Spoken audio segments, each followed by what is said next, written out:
Vergil Ortiz, he shockingly left the Robert Garcia Boxing Academy, or rather, I should say, unshockingly.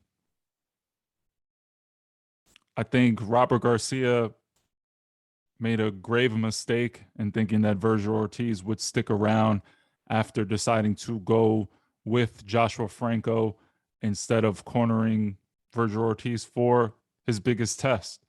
I saw Vergil Ortiz overcome adversity in that fight with Aegis Kavalaskis, and while doing so, he needed his coach. Truthfully, Virgil's been working at the RBGA for a while, and actually the RGBA for a while, and has sparred with some very good champions. You got Mikey Garcia, you have Jose Ramirez. The stable goes on, and of course, they're from Cali, Mexican culture. Everyone gets along very well. However, you got to realize Vergil Ortiz is a budding superstar. Yes, Joshua Franco, champion. You brought him up from the beginning. He's your guy. He was one of your first fighters. But I'm sorry, Robert, you got to realize there are levels to this. And Vergil is the darling of Golden Boy, the darling of essentially the next, I'm not going to sit here and say Canelo, but he's the next budding Mexican superstar. So you got to realize what'd you expect to happen? Like Joshua Franco, yes, he had a tough fight. Yeah, you probably thought that Aegis was an easier fight for Vergil. But when you look at who is the cash cow and who is going to drive revenue for you and basically build credibility outside of Mikey Garcia and Jose Ramirez, Vergil Ortiz is going to do that more so than Joshua Franco.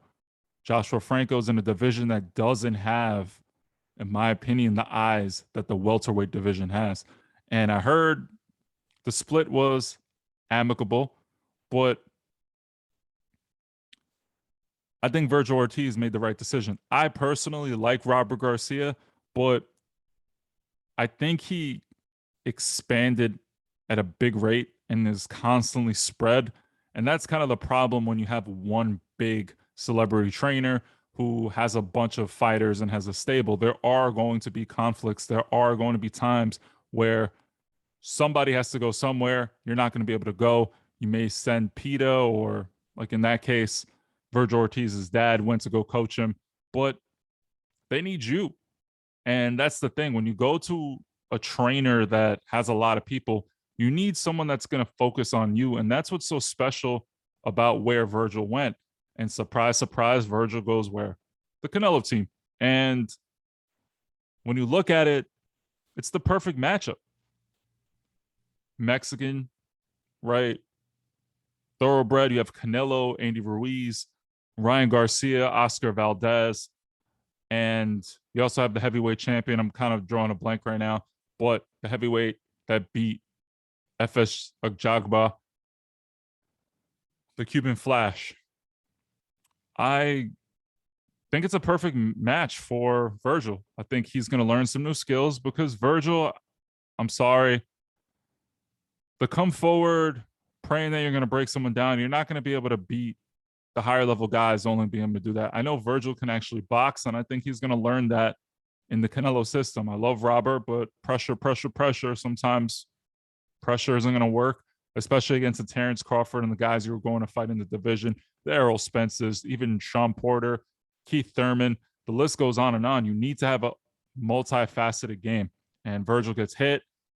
And I think Canelo and the Canelo team could maybe expound on what they have and really, really make this kid into a superstar. I think he can get the guidance from Canelo, be in that culture where you're going to work hard. And sometimes I don't know what's going on with Robert. He's gone through a lot, and his head is in the game. He's a fantastic boxing mind, but the name is getting a little big. Maybe he's a little spread.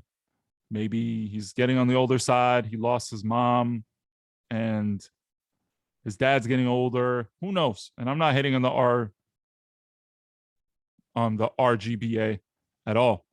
I'm just kind of pondering what's going on over there. So don't think I'm like, oh, I hate Robert Garcia. I actually really appreciate his knowledge and what he brings to the table. And he was a fantastic fighter. So I respect Robert tremendously. But you match up Vergil with Canelo team, he becomes immediately more marketable. People are going to know about Vergil Ortiz.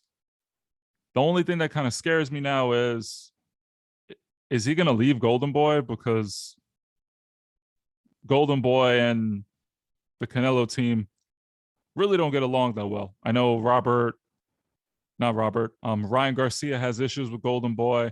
Canelo, the boss of the Canelo team, hates Golden Boy, and he may kind of guide Vergil Ortiz away from the De La Hoya camp. So who knows? So I think personally, Vergil Ortiz is going to get better. I think his star power is going to get better, and he probably will leave Golden Boy, and that will open up tremendous opportunities for Vergil Ortiz to get big fights at 147.